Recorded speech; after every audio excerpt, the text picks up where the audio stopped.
साहिब जी दर्शन देख जीमा गुर तेरा पूरन कर्म होए प्रभ मेरा। एहे बिनती सुन प्रभ मेरे देहे नाम कर अपने चेरे। हों आया दूरों चल के मैं तकी तो शरणाए जियो। मैं आशा रखी चित में मेरा सब दुख गवाए जियो। हम अवगुण परे एक गुण नाथ अमृत छाड़ बिखै बिख खा। माया नु परम पै फूले सुतदारा स्यों प्रीत लगाए। एक उत्तम पंथ सुनियो गुर संगत तेहे मिलत जग त्रास मिटाई। एक अरदास पाठ कीरत की गुरु रामदास राखो शरणाई। सो कहो टल गुर सेवियै अहनस सहज सुभाए। दर्शन परसे गुरु के जन्म मरण दुख जाए। होवै सिफत खसम दी नूर अरसों गुरसों चटिए। तुद डिठे सच्चे पातशाह मल जन्म जन्म दी कटिए। सतनाम श्री वाहेगुरु साहिब जी तनासरी महला पंचवा। दीन दर्द निवार ठाकुर राखे जन की आप। तरण तारण हर निध दुख न सकै व्याप। दीन दर्द निवार ठाकुर राखे जन की आप। तरण तारण हर निध दुख न सकै व्याप। साधु संग भजो गोपाल आन संजम किछ ना सूझै। ए जतन काट कल काल रहाओ। आद अंत दयाल पूरन तिस बिना नहीं कोई। जन्म मरण निवार हर जप सिमर स्वामी सोए। वेद सिमरत कथै सासत भगत कहे विचार। मुक्त पाइयै साध संगत बिनस जाए अंधार। चरण कमल आधार जन का रास पूंजी एक। ताण मान दीवान साचा नानक की प्रभ टेक। चरण कमल आधार जन का रास पूंजी एक। ताण मान दीवान साचा नानक की प्रभ टेक। वाहिगुरु जी का खालसा वाहिगुरु जी की फतेह। अकाल मूरत अजूनी सैभम गुर प्रसाद। धर्माते ठाटे दरबार तुझ बिन सुरत करे को मेरी।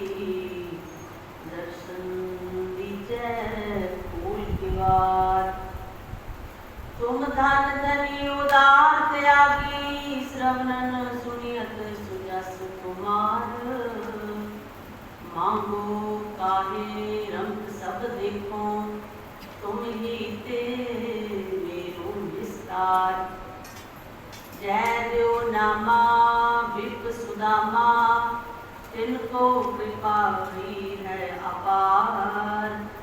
कह कबीर तुम समर्थ दाते, चार पदार्थ देत ना बार। हर दया प्रभ धारो, पाखण हम तारो, काढ़ लेवो सबद सुहाई जियो। मुँह चीकड़ पाथे निगृत हम जाते, हर बाहा प्रभु पकड़ाए जियो। बेसुमार अथाह अगन तुलै, जो बुलावो जो नानक दास बोलै। जो बुलावो जो नानक दास बोलै। जुगो जुग अटल जबर तखत छतर दे मानु, अंतरजामी सतगुरु धन धन श्री गुरु ग्रंथ ਸਾਹਿਬ जी महाराज, जिन्हों की पावन ते पवित्र गुरु अंदर जुड़ बैठन का, गुरु की निवी गोद की आनंद माणन का इस सुभाग समा ਆਪਾਂ सब ਨੂੰ ਅੰਮ੍ਰਿਤ ਵੇਲਾ मिलया है। गुरु महाराज जी की असीस ते किरपा के पात्र बने हाँ, जो धन श्री गुरु ग्रंथ ਸਾਹਿਬ जी महाराज जी के हजूरी जुड़ बैठे हाँ। ਅੰਮ੍ਰਿਤ ਵੇਲੇ ਦੇ ਨਿਤਨੇਮ श्रवण ਕਰਨ ਸਰਬਤ ਦੇ ਭਲੇ ਦੀ ਅਰਦਾਸ ਵਿੱਚ ਸ਼ਾਮਲ ਹੋਏ ਹਾਂ। ਹੁਕਮਨਾਮਾ ਸਾਹਿਬ ਸਰਵਣ ਕੀਤਾ ਹੈ, ਹੁਣ ਸਮਾਂ ਹੈ ਹੁਕਮਨਾਮਾ ਸਾਹਿਬ ਦੇ ਵਿਚਾਰ ਨਾਲ ਸਾਂਝ ਪਾਉਣ ਦਾ। ਗੁਰੂ ਮਹਾਰਾਜ ਕਿਰਪਾ ਕਰਨ, ਆਪ ਆਪਣਾ ਮਿਹਰ ਭਰਿਆ ਹੱਥ ਰੱਖ ਕੇ ਸੇਵਾ ਕਰਵਾ ਲੈਣ। ਵਿਚਾਰ ਆਰੰਭ ਕਰਨ ਤੋਂ ਪਹਿਲਾਂ ਸਾਰੇ ਹੀ ਧੰਨ श्री गुरु ग्रंथ ਸਾਹਿਬ जी महाराज जी के चरणों में हाजरी लवाइए। फतेह प्रवान करो। वाहिगुरु जी का खालसा, वाहिगुरु जी की फतेह। अज का हुक्मनामा साहिब धन श्री गुरु अर्जन देव जी महाराज जी की पावन रचना तो उचारिया होया ये शब्द धन श्री गुरु ग्रंथ ਸਾਹਿਬ जी महाराज जी के पावन अंग 675 की शोभायमान है। चेतनाश्री राग है। अज के इस शब्द का जो मुख्य भाव है, केंद्री भाव है, वो ये है कि इस संसार समुंदर को तरन लई जिहड़ा ये संसार समुंदर कल का सागर क्या है, भाव झमेलियां का, झगड़ियां का, दुखों का ये सागर क्या है। इस सागर तो तरन लई गुरु महाराज जी ने कहा है कि होर तू जिन्ने मर्जी तरीके वरत लै, पर परमात्मा के नाम तो बिना तू इस सागर तो पार नहीं हो सकता। क्योंकि ये सागर ऐसा है, इस सागर दे विच पानी नहीं है, इस सागर दे विच अग है। केड़ी अग है? कृष्णा की अग है, मोह की अग है, विकारां की अग दे नाल भरे हुए इस समुंदर दे विचों तरना बड़ा औखा है। ते गुरु नानक देव जी महाराज कहते हैं, मैं हर रोज देखता हाँ, मैं निता प्रति देखता हाँ कि इस समुंदर दे विच जीव डुबदे ही जा रहे हैं, डुबदे ही जा रहे हैं। गुरु महाराज जी का वचन है, चित सरबरड़ै पहिले निवासा, पानी पावक जिन्ह किया, पंकज लो पग नहीं चालै, हम देखा तै डूबियल। गुरु नानक देव जी महाराज कहते हैं, मैं हर रोज देखता हाँ जीव इस समुंदर के डुबदे ही जा रहे हैं, डुबदे ही जा रहे हैं। क्योंकि ये झमेलियां का जो सागर है, इस दे विचों तरना बड़ा औखा है। ते अज दे इस शब्द विच गुरु अर्जन देव जी महाराज इस झमेलियां दे इस कल दे सागर को तरन लई सानू तरीका दसदे हैं कि जे तू इस कल दे सागर को पार करना है इस सागर को बड़े सौखे तरीके नाल तरना है। तरन तो भाव की है, संसार सागर तरन तो भाव की है कि जीवन का जो मनोरथ है प्रभु का मिलाप, ते ओ मिलाप जिहड़ा है वो तेरा तां ही हो सकता है जे तू बाकी होर सारे तरीके जो तू वरतदा है, कोई दान का, कोई पुण्य का, कोई सेवा का, जो भी है ये तरीके तू वरतदा है ते ये तरीके नाम तो बिना वरतदा है, तां इन्हां तरीकों के नाल तू इस सागर को नहीं कर सकता। हाँ, ये शुभ कर्म भी जरूरी हैं, दान पुण्य दया सेवा ये बहुत जरूरी हैं, पर जे ये नाम तो बिना हैं तां ये सारे व्यर्थ हैं। गुरु महाराज कह रहे हैं कि जे तू ये तरीके वरत के नाम को बिना संसार को पार होना चाहता है तो तू नहीं हो सकेगा। सब तो पहला जो जरूरी है वो परमात्मा का नाम है। अज के इस शब्द विच गुरु महाराज रहाव के बंद विच सानू जीवां नूं उपदेश दे रहे हैं। साधु संग भजो गोपाल, आन संजम किछ ना सूझै, ये जतन काट कल काल रहा। गुरु महाराज जी का वचन है, वो कह रहे हैं ये नाम तो बिना इस सागर को पार करना बड़ा औखा है। एक नाम ही है तो वो नाम जपना किवें है। साधु संग भजो गोपाल, साध संगत विच आके वो गोपाल पाप उस परिपूर्ण परमात्मा जो सारे जीवां का पालक है, धरती का पालक है, सारी सृष्टि का जो पालक है, उसका सिमरन कर साध संगत के विच आके ते होर तरीके तो जिन्ने मर्जी वरत लै, उस दे नाल सिमरन तो बिना तो इस संसार सागर को पार नहीं हो सकता। आपां सुखमनी साहिब विच धन श्री गुरु अर्जन देव जी महाराज जी के वचन पढ़ते हैं। उन्होंने उत्थे जदों तीजी अष्टपदी दे विच तीजे श्लोक दे विच लिखिया, वो शास्त्र वो सिमरती पेखे सर्ब खंडोल, पूजस नाही हर हरे, नानक नाम अमोल। वो कहते हैं कि मैं बड़िया सिमरतियां के शास्त्र खोज खोज के देख लए हैं, मैनूं इन्हां सारियां तो पता लग्या है कि परमात्मा के नाम के बराबर का कोई शय है ही नहीं। कोई भी कीता कर्म परमात्मा के नाम के बराबर नहीं है। फिर अगे सारी अष्टपदी विच उन्होंने जो कर्म हैं उन्होंने भी वर्णन किया है। जाप ताप ज्ञान सब ध्यान, खट शास्त्र सिमरत बख्यान, जोग अभ्यास कर्म धर्म क्रिया, सगल त्याग बन मते क्रिया, अनेक प्रकार किए गो जतना, पुण्य दान होमे बहु रत्ना, शरीर कटाए होमै कर राती, वरत नेम करै बहु भांति। फिर अखीर दे लिखा, नहीं कुल राम नाम विचार। कहा कि ये सारे कर्म कर लै तू, बेशक कर लै, जाप कर लै, ताप कर लै, व्रत कर लै, होम कर लै, यज्ञ कर लै, जो मर्जी कर लै, अपने शरीर को कटा लै, जिवें मर्जी कर लै, पर प्यारे इन विध मिलन ना जाई, मैं किए कर्म हमेशा। उन्होंने क्या इन्होंने तरीकों के नाल तू परमात्मा को नहीं पा सकता। मैं बहुत तरीके करके देख लिया, हार करो स्वामी कै द्वारा तीजै बुद्ध विवेका। ये अकाल ये परमात्मा मैं ये सारे तरीके करके थक चुका हाँ, मैनू पता लगता है कि इन्होंने तरीकों के नाल तेरी प्राप्ति है ही नहीं। तो मैनू कोई होर बुद्ध दसो, मैनू कोई होर तरीका दसो जिस दे नाल मैं इस संसार सागर को पार हो जावां।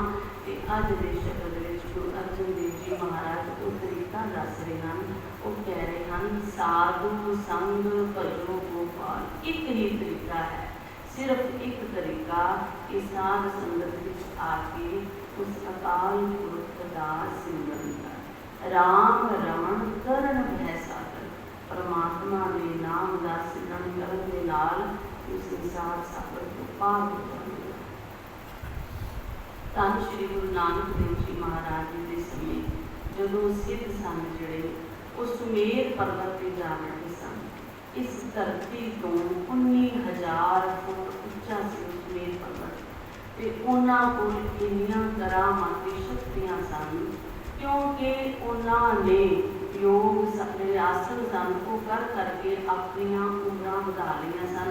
ਉਹਨਾਂ ਵਿੱਚੋਂ ਸਾਰੇ ਸਿੱਧ ਕੋਈ 500 ਸਾਲ ਦਾ ਸੀ, ਕੋਈ 400 ਸਾਲ ਦਾ ਸੀ, ਕੋਈ 700 ਸਾਲ ਦਾ ਸੀ, ਤੇ ਉਹ ਆਪਣੀਆਂ ਕਰਾਮਾਤੀ ਸ਼ਕਤੀਆਂ ਦੇ ਨਾਲ ਉਸ ਸੁਮੇਰ ਪਰਬਤ ਤੇ ਗਏ ਸਨ। ਜਦੋਂ ਗੁਰੂ ਨਾਨਕ ਦੇਵ ਜੀ ਮਹਾਰਾਜ ਉੱਥੇ ਪਹੁੰਚਦੇ ਹਨ, ਉਦੋਂ ਗੁਰੂ ਨਾਨਕ ਦੇਵ ਜੀ ਮਹਾਰਾਜ ਜੀ ਦੀ ਉਮਰ ਹੈ ਸਿਰਫ 24 ਸਾਲ। ਤੇ ਉਹਨਾਂ ਦੇ ਸਾਹਮਣੇ ਗੁਰੂ ਨਾਨਕ ਦੇਵ ਜੀ ਮਹਾਰਾਜ ਇੱਕ ਛੋਟਾ ਬੱਚਾ ਹਨ, ਤੇ ਉਹ ਗੁਰੂ ਨਾਨਕ ਦੇਵ ਜੀ ਮਹਾਰਾਜ ਜੀ ਨੂੰ ਵਾਰ-ਵਾਰ ਬਾਲਾ ਕਹਿ ਕੇ ਪੁਕਾਰਦੇ ਸਨ। ਜਦੋਂ ਗੁਰੂ ਨਾਨਕ ਦੇਵ ਜੀ ਮਹਾਰਾਜ ਉੱਥੇ ਪਹੁੰਚਦੇ ਹਨ ਤਾਂ ਸਭ ਤੋਂ ਪਹਿਲਾਂ ਤਾਂ ਉਹ ਇਹ ਦੇਖ ਕੇ ਹੈਰਾਨ ਹੁੰਦੇ ਹਨ ਕਿ ਇਹ ਬਾਲਕ ਇੱਥੇ ਇਸ ਸੁਮੇਰ ਪਰਬਤ ਤੇ ਜੋ ਇਸ ਧਰਤੀ ਤੋਂ 19,000 ਫੁੱਟ ਉੱਚਾ ਹੈ, ਇੱਥੇ ਕਿਵੇਂ ਪਹੁੰਚਿਆ ਹੈ। ਤਾਂ ਗੁਰੂ ਮਹਾਰਾਜ ਜੀ ਦੇ ਨਾਲ ਉਹਨਾਂ ਦੇ ਲਗਭਗ 84 ਪ੍ਰਸ਼ਨ ਉੱਤਰ ਹੁੰਦੇ ਹਨ। ਉਹ ਗੁਰੂ ਨਾਨਕ ਦੇਵ ਜੀ ਮਹਾਰਾਜ ਜੀ ਨੂੰ 84 ਪ੍ਰਸ਼ਨ ਪੁੱਛਦੇ ਹਨ ਕਿ ਗੁਰੂ ਨਾਨਕ ਦੇਵ ਜੀ ਮਹਾਰਾਜ ਬੜੇ ਸੌਖੇ ਢੰਗ ਦੇ ਨਾਲ ਉਹਨਾਂ ਦਾ ਜੋ ਸ਼ੰਕਾ ਹੈ ਉਹਨਾਂ ਦੀ ਨਿਵਰਤ ਕਰਦੇ ਹਨ ਤੇ ਉਹਨਾਂ ਨੂੰ ਉੱਤਰ ਦਿੰਦੇ ਹਨ। ਸਿੱਧ ਗੋਸ਼ਟ ਬਾਣੀ ਹੈ ਨਾ ਜੋ ਗੁਰੂ ਗ੍ਰੰਥ ਸਾਹਿਬ ਜੀ ਮਹਾਰਾਜ ਦੇ ਵਿੱਚ, ਇਸ ਦੇ ਵਿੱਚ ਉਹ 84 ਪ੍ਰਸ਼ਨ ਉੱਤਰ ਹਨ ਜਿਹੜੇ ਗੁਰੂ ਨਾਨਕ ਦੇਵ ਜੀ ਮਹਾਰਾਜ ਦੇ ਸਿੱਧਾਂ ਦੇ ਨਾਲ ਹੋਈ ਸਨ, ਗੋਸ਼ਟ ਹੋਈ ਸੀ। ਤਾਂ ਗੁਰੂ ਨਾਨਕ ਦੇਵ ਜੀ ਮਹਾਰਾਜ ਜੀ ਜਦੋਂ ਪਹੁੰਚਦੇ ਹਨ ਤਾਂ ਉਹਨਾਂ ਵਿੱਚੋਂ ਜੋ ਉਹਨਾਂ ਦਾ ਮੁਖੀ ਸੀ ਚਰਪਟ, ਉਹਨਾਂ ਨੇ ਪੁੱਛਿਆ ਗੁਰੂ ਨਾਨਕ ਦੇਵ ਜੀ ਮਹਾਰਾਜ ਜੀ ਨੂੰ ਕਿ ਧਰਤੀ ਤੇ ਹਾਲ ਕੈਸਾ ਹੈ। ਗੁਰੂ ਨਾਨਕ ਦੇਵ ਜੀ ਮਹਾਰਾਜ ਕਹਿੰਦੇ ਹਨ ਕਿ ਤੁਸੀਂ ਤਾਂ ਉਪਦੇਸ਼ ਦੇਣਾ ਸੀ, ਤੁਸੀਂ ਧਰਤੀ ਨੂੰ, ਇਸ ਦੁਨੀਆ ਨੂੰ ਛੱਡ ਕੇ, ਪਰਿਵਾਰਕ ਜ਼ਿੰਮੇਵਾਰੀਆਂ ਨੂੰ ਛੱਡ ਕੇ ਇੱਥੇ ਆਣ ਬੈਠੇ ਹੋ ਤੇ ਧਰਤੀ ਤੇ ਤਾਂ ਹਾਹਾਕਾਰ ਮੱਚੀ ਹੋਈ ਹੈ। ਗੁਰੂ ਨਾਨਕ ਦੇਵ ਜੀ ਮਹਾਰਾਜ ਜੀ ਨੇ ਉਹਨਾਂ ਨੂੰ ਕਿਹਾ ਕਿ ਤੁਸੀਂ ਤਾਂ ਉਪਦੇਸ਼ ਦੇਣਾ ਸੀ, ਤੁਸੀਂ ਉੱਥੇ ਛੱਡ ਕੇ ਤੇ ਇੱਥੇ ਆਣ ਬੈਠੇ, ਕਿਉਂਕਿ ਉਹਨਾਂ ਦੀ ਵਿਚਾਰਧਾਰਾ ਇਹ ਸੀ ਕਿ ਗ੍ਰਹਿਸਥ ਜੀਵਨ ਦੇ ਵਿੱਚ ਰਹਿ ਕੇ ਪਰਮਾਤਮਾ ਨੂੰ ਪਾਇਆ ਵੀ ਨਹੀਂ ਜਾ ਸਕਦਾ। ਉਹਨਾਂ ਦੀ ਵਿਚਾਰ ਸੋਚ ਇਹ ਸੀ ਕਿ ਪਰਮਾਤਮਾ ਦੇ ਮਿਲਾਪ ਦੇ ਵਿੱਚ ਜੋ ਅੜਿੱਕਾ ਬਣਦਾ ਹੈ ਉਹ ਗ੍ਰਹਿਸਥ ਜੀਵਨ ਹੈ। ਉਸ ਦੇ ਵਿੱਚ ਰਹਿ ਕੇ, ਪਰਿਵਾਰਕ ਜ਼ਿੰਮੇਵਾਰੀਆਂ ਦੇ ਵਿੱਚ ਰਹਿ ਕੇ ਪਰਮਾਤਮਾ ਨੂੰ ਨਹੀਂ ਪਾਇਆ ਜਾ ਸਕਦਾ। ਪਰ ਗੁਰੂ ਨਾਨਕ ਦੀ ਵਿਚਾਰਧਾਰਾ ਇਸ ਦੇ ਬਿਲਕੁਲ ਉਲਟ ਹੈ। ਗੁਰੂ ਨਾਨਕ ਦੇਵ ਜੀ ਮਹਾਰਾਜ ਦਾ ਵਚਨ ਹੈ, ਸਤਿਗੁਰ ਕੀ ਐਸੀ ਵਡਿਆਈ ਉੱਤਰ ਕਲੱਤਰ ਵਿਚੇ ਦਤ ਪਾਈ। ਗੁਰੂ ਨਾਨਕ ਦੇਵ ਜੀ ਮਹਾਰਾਜ ਦੀ ਵਿਚਾਰ ਇਹ ਹੈ ਕਿ ਗ੍ਰਹਿਸਥ ਜੀਵਨ ਦੇ ਵਿੱਚ ਰਹਿੰਦਿਆਂ ਜਿਵੇਂ ਇੱਕ ਕਮਲ ਜਿਹੜਾ ਹੈ ਉਹ ਪਾਣੀ ਦੇ ਵਿੱਚ ਚਿੱਕੜ ਦੇ ਵਿੱਚ ਰਹਿੰਦਿਆਂ ਆਪਣੇ ਜੋ ਦੀਆਂ ਪੱਤੀਆਂ ਹਨ ਉਹਨੂੰ ਨਹੀਂ ਲਿਬੜਨ ਦਿੰਦਾ, ਇਸੇ ਤਰ੍ਹਾਂ ਗੁਰੂ ਮਹਾਰਾਜ ਕਹਿ ਰਹੇ ਹਨ ਕਿ ਜਿਹੜੇ ਸਾਧੂ ਜਨ ਹਨ, ਜਿਹੜੇ ਪਰਮਾਤਮਾ ਦੇ ਨਾਮ ਦਾ ਆਸਰਾ ਲੈਂਦੇ ਹਨ, ਉਹ ਇਸ ਸੰਸਾਰ ਸਮੁੰਦਰ ਦੇ ਵਿੱਚ ਰਹਿੰਦਿਆਂ ਹੋਇਆ ਹੀ ਮੋਹ ਦੇ ਚਿੱਕੜ ਤੋਂ ਪਰੇ ਰਹਿੰਦੇ ਹਨ ਤੇ ਸੰਸਾਰ ਸਮੁੰਦਰ ਤੋਂ ਤਰ ਜਾਂਦੇ ਹਨ। ਉਹ ਗੁਰੂ ਨਾਨਕ ਦੇਵ ਜੀ ਮਹਾਰਾਜ ਜੀ ਨੂੰ ਕਹਿਣ ਲੱਗੇ, ਜਦੋਂ ਗੁਰੂ ਨਾਨਕ ਦੇਵ ਜੀ ਮਹਾਰਾਜ ਜੀ ਨੇ ਕਿਹਾ ਕਿ ਤੁਸੀਂ ਤਾਂ ਉਪਦੇਸ਼ ਦੇਣਾ ਸੀ, ਤੁਸੀਂ ਇੱਥੇ ਬੈਠਦੇ ਹੋ, ਤਾਂ ਉਹਨਾਂ ਨੇ ਗੁਰੂ ਨਾਨਕ ਦੇਵ ਜੀ ਮਹਾਰਾਜ ਜੀ ਨੂੰ ਪ੍ਰਸ਼ਨ ਕੀਤਾ, ਕਿਹਾ ਦੁਨੀਆ ਸਾਗਰ ਉੱਤਰ ਕਹੀਐ ਕਿਉਂ ਕਰ ਪਾਵੈ ਪਾਰ। ਉਹ ਕਹਿਣ ਲੱਗੇ ਕਿ ਸੰਸਾਰ ਤਾਂ ਬੜਾ ਔਖਾ ਸਮੁੰਦਰ ਹੈ, ਇਸ ਨੂੰ ਕਰਨਾ ਤਾਂ ਬੜਾ ਔਖਾ ਹੈ। ਪਰਿਵਾਰਕ ਜ਼ਿੰਮੇਵਾਰੀਆਂ ਦੇ ਵਿੱਚ ਰਹਿ ਕੇ ਅਸੀਂ ਇਸ ਸੰਸਾਰ ਸਾਗਰ ਤੋਂ ਨਹੀਂ ਕਰ ਸਕਦੇ ਤੇ ਅਸੀਂ ਤਾਂ ਇਹ ਸੰਸਾਰ ਛੱਡ ਕੇ ਤੇ ਇੱਥੇ ਅਲੱਗ ਇਕਾਂਤ ਥਾਂ ਤੇ ਬੈਠੇ ਹਾਂ। ਉਹਨਾਂ ਨੇ ਗੁਰੂ ਮਹਾਰਾਜ ਜੀ ਨੂੰ ਕਿਹਾ ਤਾਂ ਗੁਰੂ ਮਹਾਰਾਜ ਜੀ ਨੇ ਕਿਹਾ, ਨਹੀਂ, ਜਿਵੇਂ ਕਮਲ ਦਾ ਫੁੱਲ ਰਹਿੰਦਾ ਹੈ, ਜਿਵੇਂ ਗੁਰਗਾਈ ਰਹਿੰਦੀ ਹੈ ਪਾਣੀ ਦੇ ਵਿੱਚ ਆਪਣੀ ਖੰਭ ਨਹੀਂ ਲਿਬੜਨ ਦਿੰਦੀ, ਇਸੇ ਤਰ੍ਹਾਂ ਗ੍ਰਹਿਸਥ ਜੀਵਨ ਦੇ ਵਿੱਚ ਰਹਿੰਦਿਆਂ ਮੋਹ ਦੇ ਚਿੱਕੜ ਤੋਂ ਤੁਸੀਂ ਪਰੇ ਰਹਿ ਕੇ ਸੰਸਾਰ ਸਮੁੰਦਰ ਤੋਂ ਪਾਰ ਕਰ ਸਕਦੇ ਹੋ।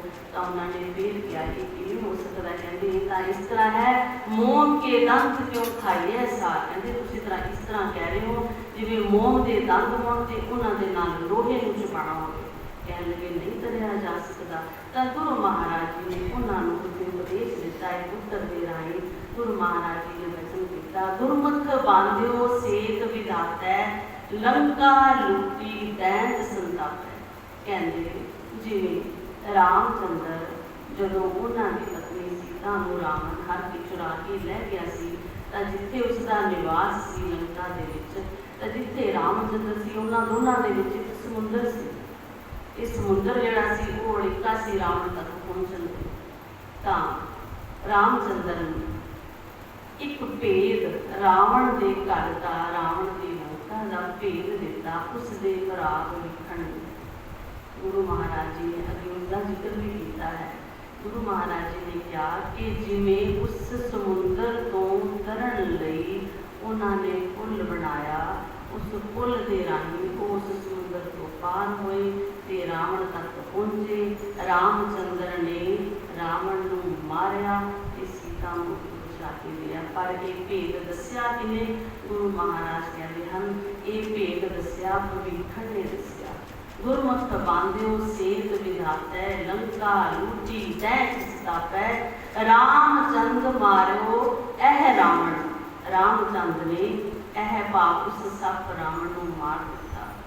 ते इसे तरह कह रहे हैं गुरु महाराज जी ने उन्होंने फिर अखीर से इस सबूत भी दिता, गुरमुख कोट ते 30 उधारे। इसे तरह गुरु के मुख विचों निकले उपदेश की उपदेश के परमात्मा का नाम सिमर के साधु संग भजो गोपाल। भाव साध संगत में जाके उस परमात्मा के नाम को सिमरना है, इस संसार समुद्र को पार हो जाना है। तो गुरु महाराज जी ने अखीरले संबंध के उपदेश दिता, सबूत भी दिता। गुरमुख कोट ते 30 उधारे।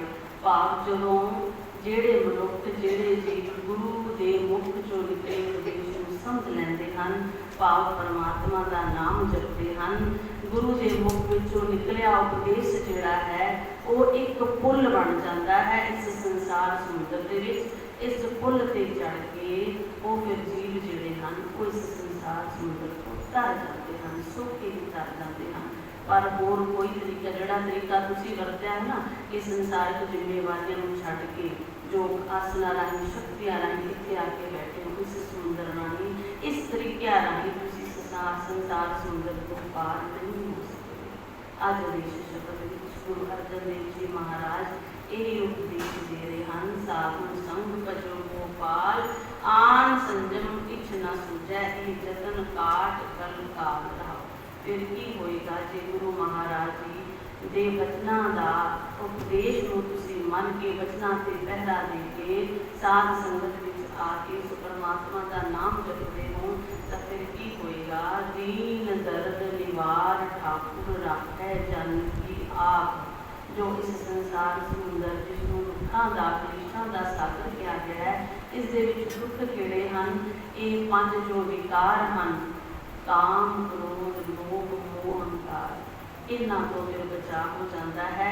तो राखै जन की आप, फिर वो अकाल पुरख वाहिगुरू अपने जन की अपने सेवक की आप लग रखता है, आप ही उसको फिर नाम जपाता है। जो गुरु की शरण में आ जाते हैं, गुरु का उपदेश सुनते हैं, अपने सेवक की आपे राखे आपे नाम जपाए। दीन दर्द निवार ठाकुर को अकाल पुरख ऐसा है, वो दीना दे सारे पाप। जो गरीब जिसकी कोई बांह नहीं पड़ता, जो दुखी है परमात्मा फिर उसकी बांह पड़ता है, उसके सारे दुख दर्द को दूर कर देता है।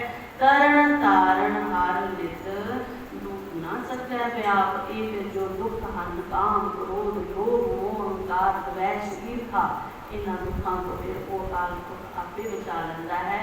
तरण तारण उसका नाम जिहड़ा है वो इस संसार समुद्र तो तरन दे लई एक जहाज एक बेड़ी का काम करता है।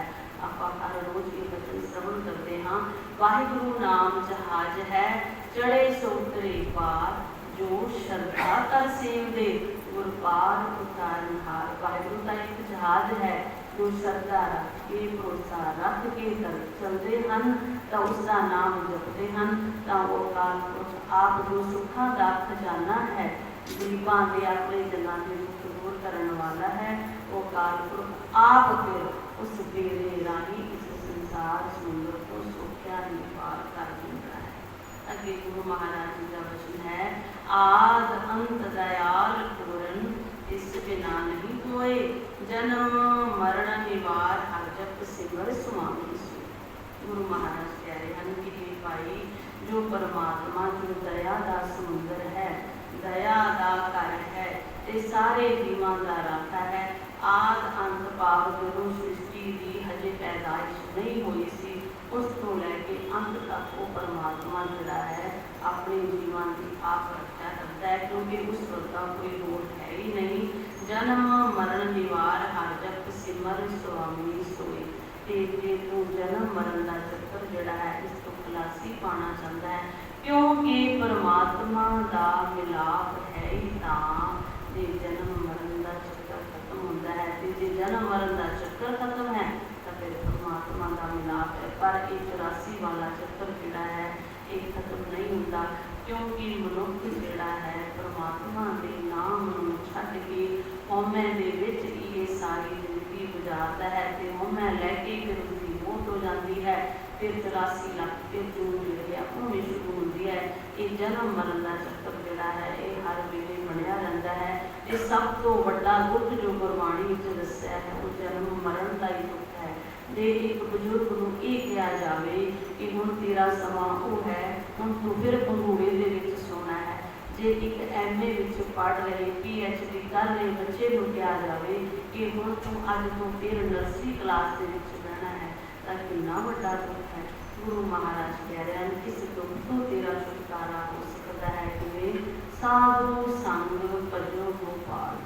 साध संगत में आके उस अकाल पुरख का सिमरन करना है। जन्म मरण निवार हर जप सिमर स्वामी होए। जिहड़ा तेरा इस जन्म मरण तो छुटकारा दिवा सकता है, तैनूं 84 लाख जून तो मुक्ति दिवा सकता है।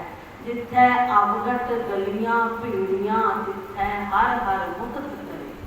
जिहड़ियां कहते भीड़ियां गलियां हन काम क्रोध लोभ अहंकार ते ईर्खा वालियां, उत्तों सिर्फ तैनूं परमात्मा का नाम ही मुक्त करा सकता है। गुरु महाराज कह रहे हैं कि वेद सिमरत कथै शास्त्र भगत करैं विचार।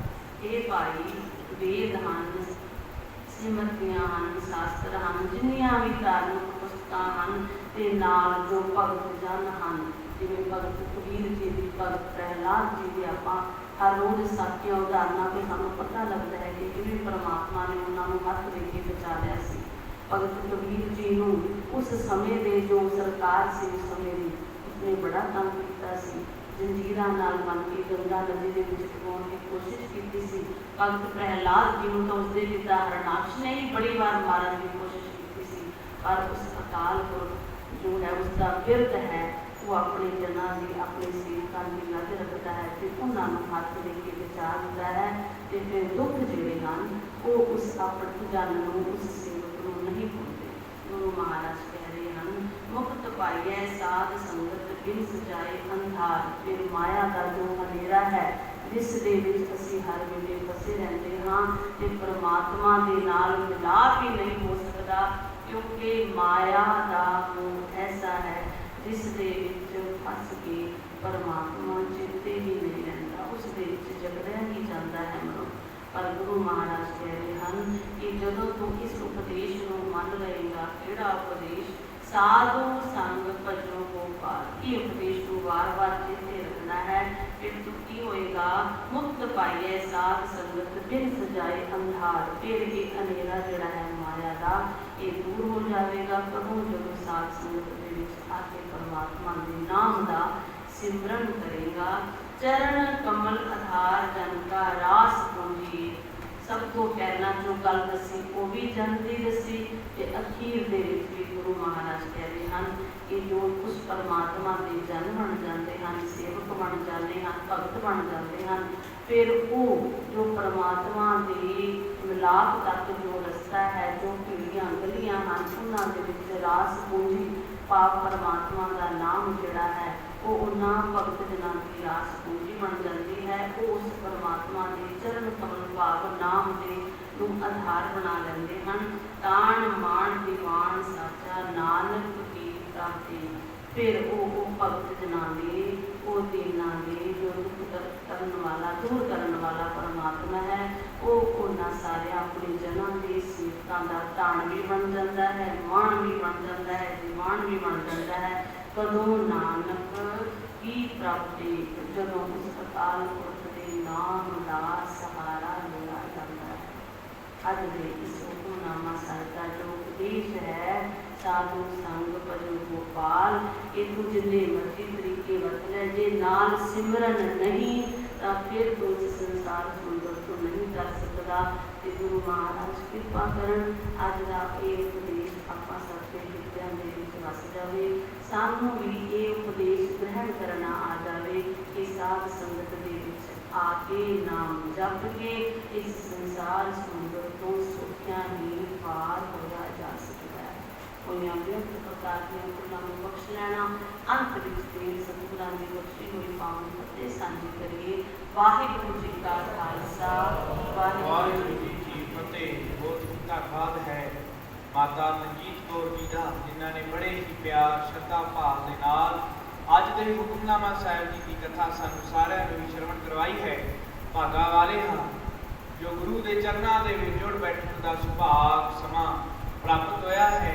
ਬੜੇ ਹੀ ਵੱਡੇ ਭਾਗ ਹਨ ਜੋ ਸੇਵਾ ਪੰਥੀ ਸੰਪਰਦਾ ਜੋ ਕਿ ਗੁਰੂ ਤੇਗ ਬਹਾਦਰ ਜੀ, ਗੁਰੂ ਗੋਬਿੰਦ ਸਿੰਘ ਜੀ ਦੁਆਰਾ ਥਾਪੀ ਗਈ ਹੈ, ਉਹਨਾਂ ਦੀ ਛਤਰ ਛਾਇਆ ਦੇ ਵਿੱਚ ਵਧੀ ਹੈ। ਐਸੇ ਅਸਥਾਨ ਦੇ ਉੱਤੇ ਬੈਠ ਕੇ ਆਪ ਸਭ ਸੰਗਤਾਂ ਸਤ ਸੰਗਤ ਦੇ ਭਾਗੀਦਾਰ ਹੋਏ ਹੋ। ਅੱਜ ਦੇ ਹੁਕਮਨਾਮਾ ਸਾਹਿਬ ਜੀ ਦੇ ਵਿੱਚ ਸਾਹਿਬਾਂ ਨੇ ਬੜੀ ਹੀ ਪਿਆਰੀ ਗੱਲ ਕੀਤੀ ਹੈ, ਸਾਧੂ ਸੰਗ ਭਜੋ ਗੋਪਾਲ। ਇਹ ਦੋ ਅੱਖਰਾਂ ਦਾ ਬਣਿਆ ਹੋਇਆ ਇੱਕ ਸ਼ਬਦ ਸਾਧੂ ਕਹਿਣ ਦੇ ਵਿੱਚ ਬੜਾ ਹੀ ਸੌਖਾ ਹੈ। ਕਿਸੇ ਨੂੰ ਉਪਾਧੀ ਦੇਣੀ ਬੜੀ ਹੀ ਸੌਖੀ ਹੈ, ਲਫ਼ਜ਼ ਬੋਲਣਾ ਬੜਾ ਹੀ ਸੌਖਾ ਹੈ, ਸਾਧੂ ਸੁਣਨਾ ਵੀ ਬੜਾ ਹੀ ਸੌਖਾ ਹੈ, ਪਰ ਜੋ ਘਾਲਣਾ ਘਲਣੀ ਹੈ ਇਹ ਬੜੀ ਹੀ ਔਖੀ ਹੈ। ਪਤਾ ਕੱਪੜਿਆਂ ਦਾ ਰੰਗ ਬਦਲ ਲੈਣ ਦੇ ਨਾਲ, ਪਤਾ ਆਪਣੇ ਨਾਮ ਦੇ ਮੂਹਰੇ ਲਗਵਾ ਲੈਣ ਦੇ ਨਾਲ ਕੋਈ ਸਾਧੂ ਨਹੀਂ ਬਣ ਸਕਦਾ। ਸਾਧੂ ਸੰਗ ਭਜੋ ਗੋਪਾਲ।